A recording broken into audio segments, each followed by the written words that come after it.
through your whole experience, what is the one advice you'd have for someone that's starting an app?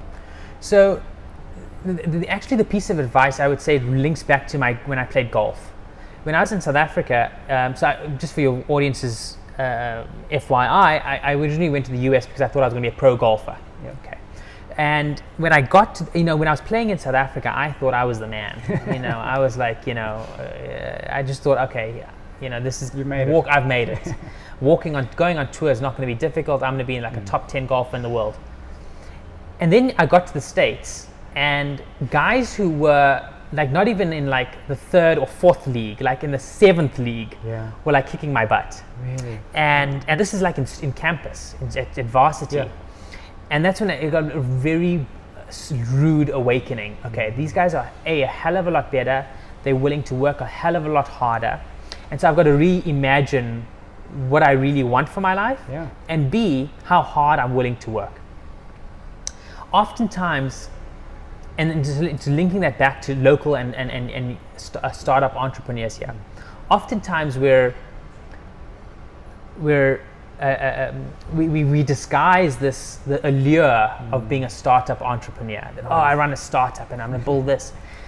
When we got the first round of capital, I was actually in tears because I felt this overwhelming sense of responsibility that now actually I've put this nice fancy presentation together. Now people who I really admire and respect have given me money. And that was a heavy sense of responsibility. Now you have to make it work. Now you have to make it work because the last thing I would do is waste their money and be embarrassed. And so what I would say to young entrepreneurs is that actually running a startup is not just a 5-year commitment, it's like a 10 or 12-year commitment if you're going to do it right.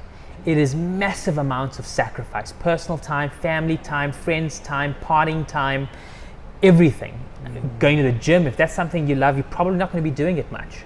And so you've got to be really aware of the sacrifice and commitment that it requires, and then it requires that large of a sacrifice and commitment simply because in order for you to be successful, that's what it takes. Yeah. If you want to fail, you can go to gym and have friends and party. Sure. Right? Okay. Yeah. That's number one. Number two, if you are ready to make that kind of level of investment, then you really have to actually do it wholeheartedly. And today with Google and with all the resources that we have available to us, there is no excuse for not knowing who your global competitors are. Sure. There's no excuse for not knowing all the mistakes that they've made and reaching out to people and speaking to them. I mean, I reach out to 40 to 50 people a day on LinkedIn. Really? A day. Sure. In various industries and various skill sets, because I need to understand what they're doing. I need to understand whether they're great to hire for our team, if there's something that they're working on that's going to disrupt us, if there's something that they're working on that I need to incorporate into our business. So if you as a startup entrepreneur aren't reaching out to, if you want to start up an on-demand business, there are thousands of ex-Uber employees, right? Reach out to them.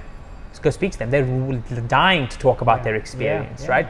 If you want to start up a retail business, there are plenty of ex-Woolies and Checkers and Macro employees who will gladly, share some information. Sure. So I would say you really got to be prepared for the sacrifice that it takes, and it's not a 5-year commitment, it's a 10-year commitment. If you're thinking that you're going to be the next Instagram, you're dreaming. Be realistic. Sure, you have to. Go for the 99% moonshot, not the 1% moonshot, right? Agreed. So that 99% of people are going to spend 10 years. I'm in it for 6 years already, gone by in a flash, right?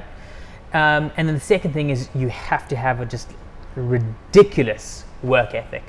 Ridiculous. And nobody can teach you anything about your business within 6 months. Yeah. If they can, you haven't worked hard enough. Sure. Yeah.